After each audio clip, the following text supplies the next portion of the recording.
Papaliwanag namin ang logical layout at physical layout gamit ang dalawang sample na lab 1 sa kaliwa at lab 2 sa kanan. Unahin muna natin ang logical layout. Sa lab 1, meron tayong 8 computer na PC0 hanggang PC7.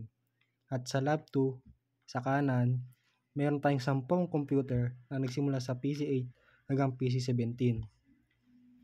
Dito, pinapakita kung paano naka-organize ang network gamit ang IP address at subnet.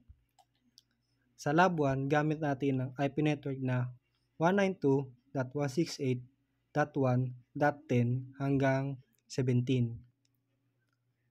At ang gateway niya ay 192.168.1.1. Sa lab 2 naman, gamit naman ang 192.168.2.10 hanggang .19. At yung gateway naman niya ay 192.168.2.1.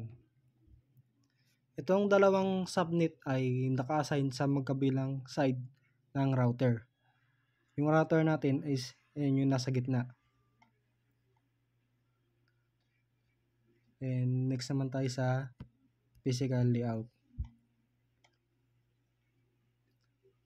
Sa setup natin, meron tayong laban na may 8 computers, sabi nga, sa kaliwa, mula PC0 hanggang PC7. Lahat ng PC ay nakakonect sa isang switch na tinatawag na switch 0. Yun yung gamit nila sa lab 1. Tapos yung switch na nakakonect sa isang router na router 1. At sa lab 2 naman, merong 10 na computers from PC8 to PC17 at ang gamit namang nilang switch ay switch 1 na nakakonect din sa same na router.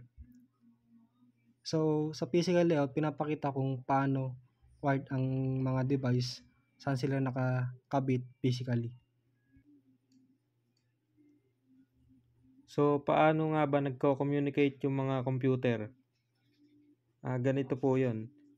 Kunwari po, gusto po ni PC0 makipag-communicate kay PC1, pareho naman po silang nasa lab 1. Dadaan lang po yung data sa switch, tapos po yung switch na po yung magpapasa ng data sa MAC address. Kasi pareho naman po silang nasa 192.168.1.1 na network, hindi na kailangan ng router. Pero kung magkaiba naman po ng lab, kunwari po, si PC0 sa lab 1, makikipag-usap kay PC10 sa lab 2, si PC0 po magpapadala ng data papunta sa kanyang gateway na 192.168.1.1. Tapos po, si router na po, titingnan yung destination ng IP tapos i-reroute niya ito papunta sa kabilang subnet na 192.168.2.0 by 192.168.2.1. Pagkatapos po, ipapasa ni switch ang data kay PC10.